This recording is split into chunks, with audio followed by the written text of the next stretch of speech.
The time has come. This thing's going to be a diesel, just like that tractor.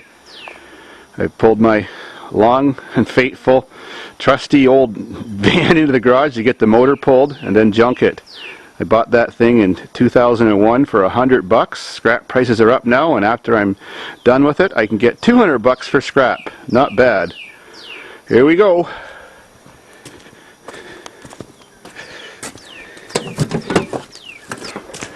I have this motor already converted to be Chrysler adaptable, which means it'll fit almost any transverse mounted Chrysler vehicle without any modifications.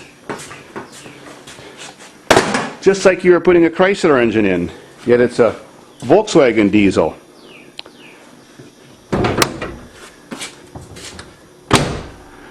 Got my trusty little chain engine hoist hanging from the ceiling. When I built this garage, you can sort of see the shadow where the trusses are. That truss, and that truss are each a double truss nailed together. So where there should be 3 trusses, there's actually 6 trusses, just so that I can have the luxury of pulling motors in a regular garage. Got to fire up my wood stove. Got the torch,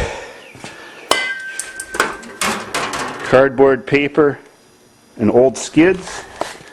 Shot of motor oil. That makes sure it always goes.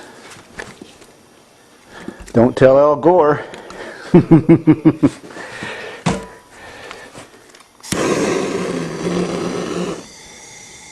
Simple as that. It won't go out. Turn the fan on.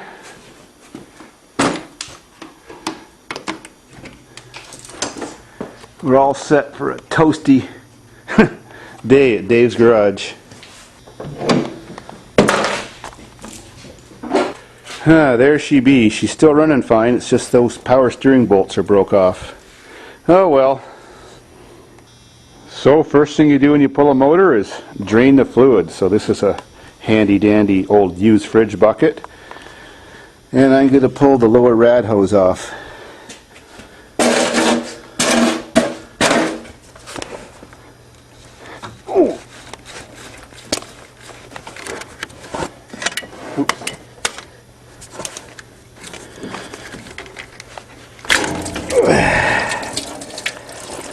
There we go. While that's draining, I'll get the fuel lines off and the heater hose lines off and get the battery out too. Got the air cleaner box off now. Fuel lines disconnected. Heater hoses disconnected. Batteries out. My rad sure looks crappy. Let's hope that other van has a better rad. It wasn't overheating yet, but I didn't realize how crappy it looked. So ready to pull the rad out now. Got these motor mount bolts completely off. Gravity holds the motor in right now. Still got snow jammed in it from when I was stuck when I pushed it out with a bulldozer.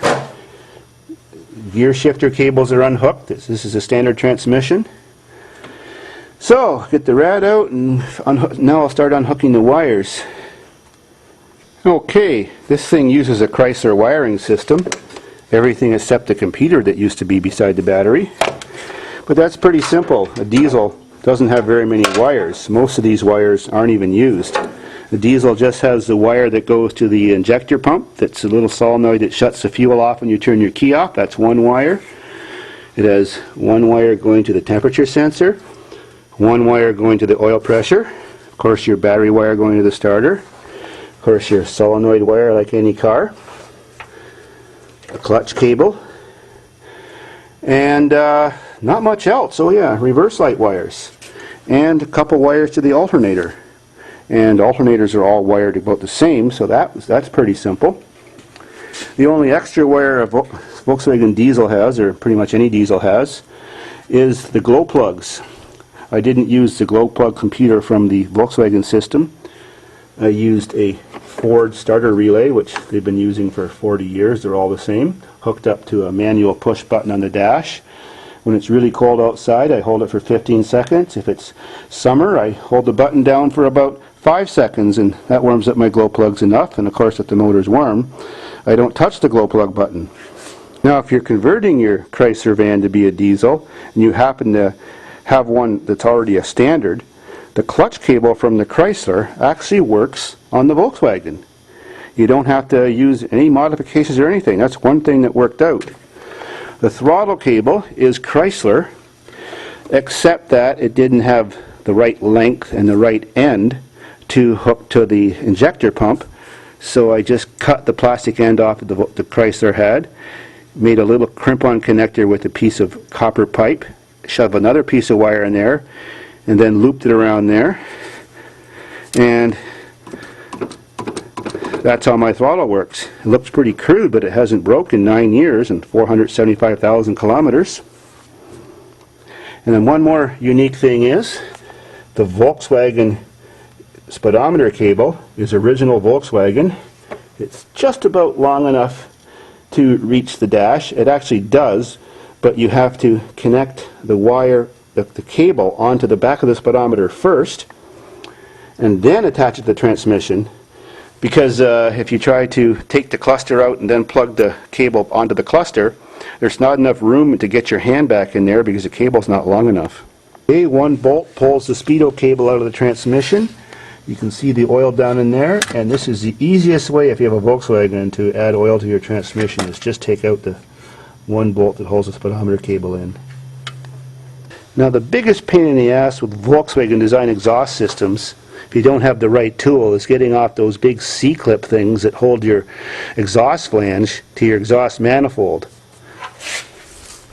I kind of made a special tool that doesn't look at all like the tool you're supposed to use, but those flanges have a hole in each end, and if you hook the hole and pull really hard at this tool, they'll bend open enough that they can get them off and you can put them back on. Now I'm ready to take off the front motor mount. Another thing similar about Volkswagen and Chryslers is the front motor mount, that's where the starter motor is in the same place on a Chrysler and a Volkswagen, but the mounts look similar but they're different. So this half of the motor mount that's still attached to the motor is all Volkswagen, and this half of the motor mount, you see the split, is all Chrysler, and it fits into the bolt that's on the rad cradle right there. So it's pretty simple, just use an air tool, a wrench, and whip that one bolt off. But when you're changing Chrysler motors or hybrids like this, it's usually easier to completely remove the whole motor mount from the block and the body when you're pulling the engine out, just so it's much easier to maneuver your engine back in and out. On Chrysler vehicles like this, when you're taking an engine out, you can leave the whole engine just being held in by one bolt. So there's no bolts on that motor mount. The bolts out of that motor mount now, there's 3 bolts on that end, which you get access to when you take the wheel off and remove the plastic cover, and you take 2 of them out and leave 1 there. So the motor is still sitting in completely safe, just being held on by 1 bolt on the back of the transmission. Now this cable is the one that's different. It's found on a lawnmower because it is a lawnmower cable. On these older Volkswagen engines that aren't TDI, they have a cold start lever. I'll show you. On a Volkswagen, you would just pull this black knob over here, and that would advance your injector pump to start better on cold days. But the cable that comes with the Volkswagen setup isn't long enough to use on a Chrysler vehicle. So I just got an ordinary lawnmower speed control, which is plenty long enough, and that works perfect.